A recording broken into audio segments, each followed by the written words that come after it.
All right, welcome back. This is segment 4 in our Power Autonomy, Biosphere Rule number 3, Power Autonomy. And now we're going to talk about power autonomous products. Remember, I talked about power autonomy can occur at different levels of the energy system. We talked about power plants and production processes. Now we're going to look at products that are end-use products being used by a customer or some other type of user. So a good example of power autonomy or thinking about design for power autonomy is the one lap per child project. And this is a very interesting project. It was started at MIT, and the idea was if you could give an internet connected computer to children in developing countries, they would have access to the world's information, they would have access to the best available teaching tools, and they could advance education and community well-being through this project. The problem was they had to get a computer to places where, to rural villages and places where you didn't have electricity. Oftentimes you didn't even, people didn't have to even say schoolrooms, and you had to be outside. So this put together a very interesting design challenge for this organization. You had to have a very rugged computer, right? Because it was going to be, it had to be resistant to dirt, it had to be resistant to water, it was going to be used by kids, and kids are often rough with things. It had to be very, very power efficient, right? It had to be energy efficient because, you didn't have always a place to plug it in, plug in. It's not like in your house where we have free access to electricity. You just plug it in and flick the switch. That's not the case for large, 60, 70% of the world's population. They don't have energy on demand. So you needed to be highly energy efficient so this thing could run for an entire day without having to be plugged in. You needed it needed to have a highly efficient screen that could be looked at outside in the sunlight, because many times there wasn't, you didn't go to school inside, you went to school outside in many of these places. A number of these challenges. You had to be able to connect to the internet, but it had to have really high quality, connectivities, like super antennas that would allow it to connect in situations where there were no bars, not just very few bars, but no bars. So this actually, when you put this design brief together, many engineers would say, well, that's impossible. You can't square that circle. All of those things can't come together. But that became the design brief for one lap per child, and they ultimately were able to create the XO. This is a computer that fulfills those requirements. And it was because they were designing it as if those conditions were true. And turns out people are really inventive, creative, brilliant, and when you give them a task, they do things that initially seem impossible. So this is an incredible piece of technology. It's water resistant.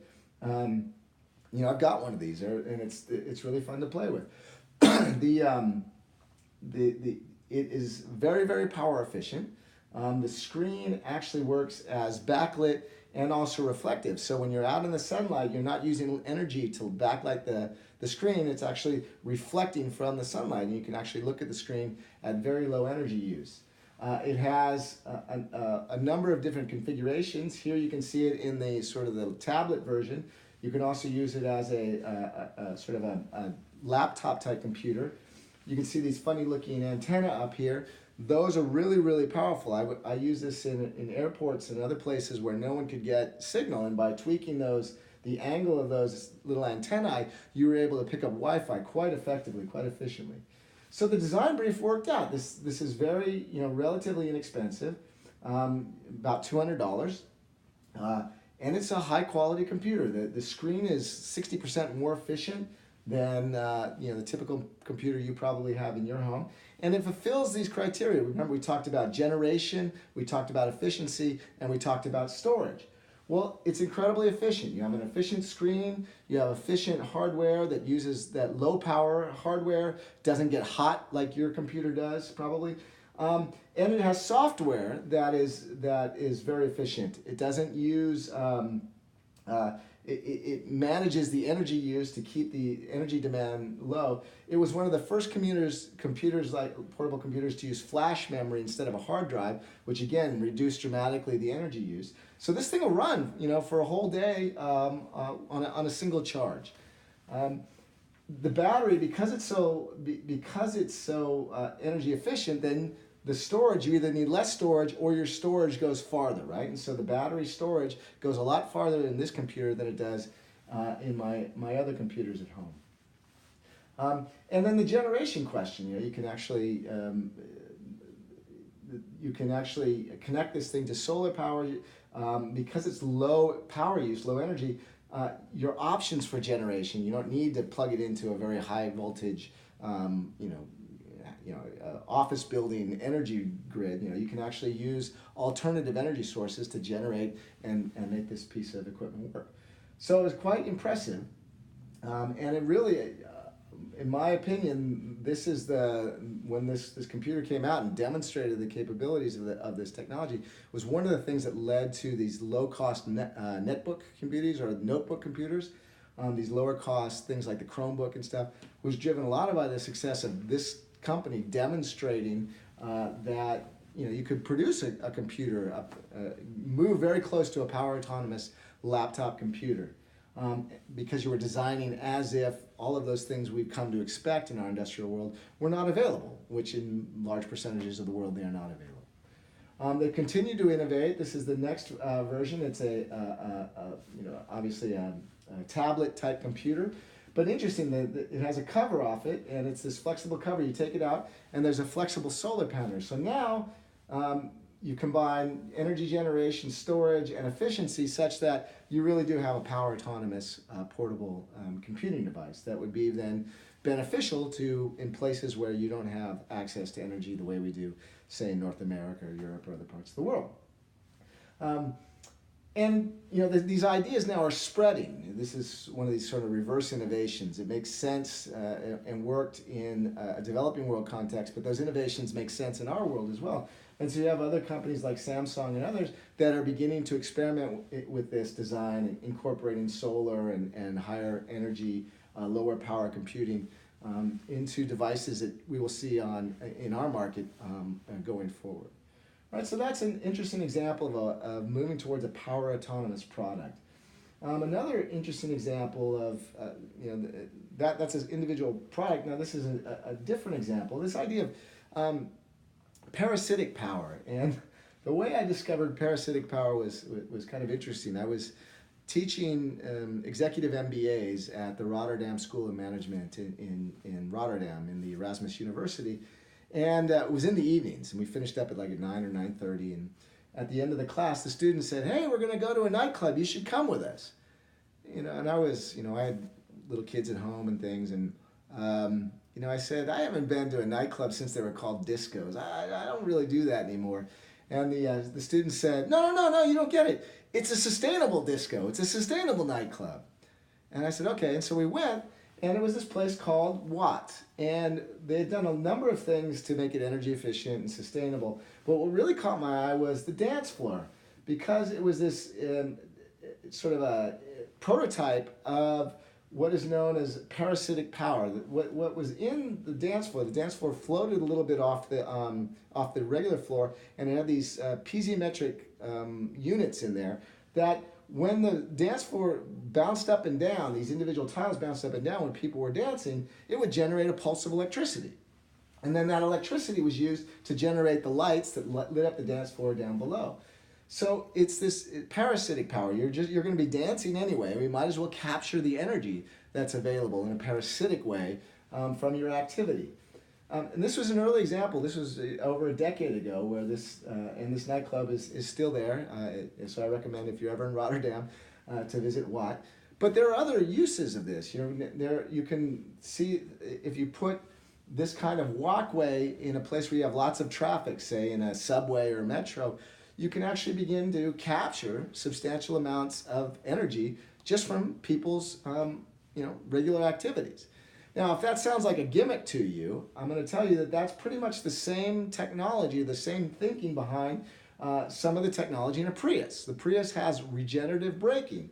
And so if you've ever looked at your monitor, you'll see the arrows that how the energy is flowing from the battery to the motor and then to the wheels and back. That's because it has regenerative braking. So normally the power comes from the battery into the motor and drives the wheels, but when you step on the brake, In a regular car, all that does is take all of that kinetic energy and turn it into heat energy, turns it into friction when you step on the brakes.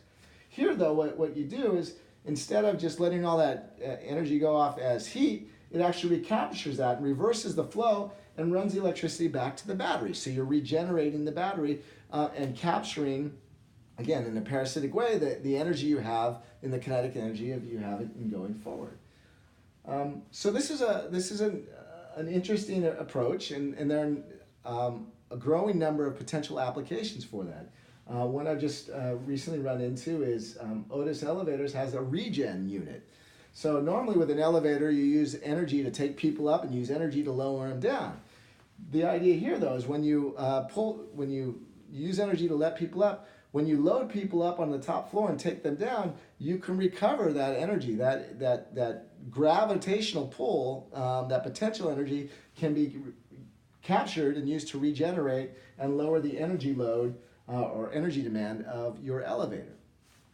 So there's lots of examples of these ways to make products more energy efficient, begin to set them up so they generate, recover, and store some of their own energy. We can move towards that ideal of power autonomous products.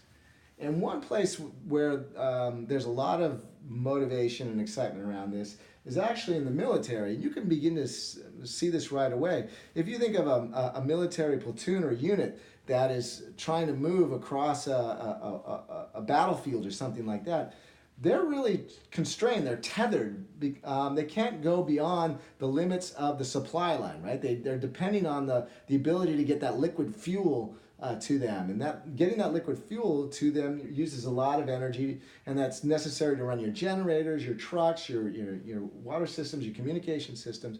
So there's a lot of interest in the military about having really power autonomous military units. And that autonomy, power autonomy, also generates to military autonomy. These things, these platoons or these troops are not dependent on being connected to these supply lines. Excuse me. And there's some interesting innovations even in terms of parasitic thinking around here. This is called the power pack, or there's a number of the legs, but you can see this is an apparatus you put on a soldier's legs, and you capture some of the energy of the soldier while he's marching, right? You have to march a long way. What this leg system does is capture some of that energy, much like the dance floor I told you about in Watt, and then that gets sent up to a battery so that the soldier has communication or something like that. So you can pursue this. It makes sense for the military to pursue this purely for strategic military purposes, not for some kind of ideal of operating in the military on the Biosphere rules. But you can begin to see that there's plenty of opportunity here going forward. And there's a number now of products that operate on using human power, much so like the military example there. You have products that use human energy to generate it. And here on the right here is a flashlight like this one, and it's a pretty incredible product, right? It has highly energy efficient lighting system. These are LED lights that, again, it follows most of the rules of power autonomy. You have you maximized your energy efficiency. You have built-in power generation from the crank, and you have storage, battery storage in here. And the thing is very nice. You just crank this up a little bit, and you can turn it on at different levels, and it will stay lit for a substantial period of time on a single cranking. All right? And there's a number of different examples, and most of these are being used for camping or emergency. In our house, we have flashlights like that. We have a radio in case the power goes out. They turn out to be really, it allows you to stay informed and not trip over things in the dark. So they're quite effective. But you have this other example here of a battery charger. If your battery's dead, you can actually step on this to generate enough electricity to get your to jumpstart your car. These are products that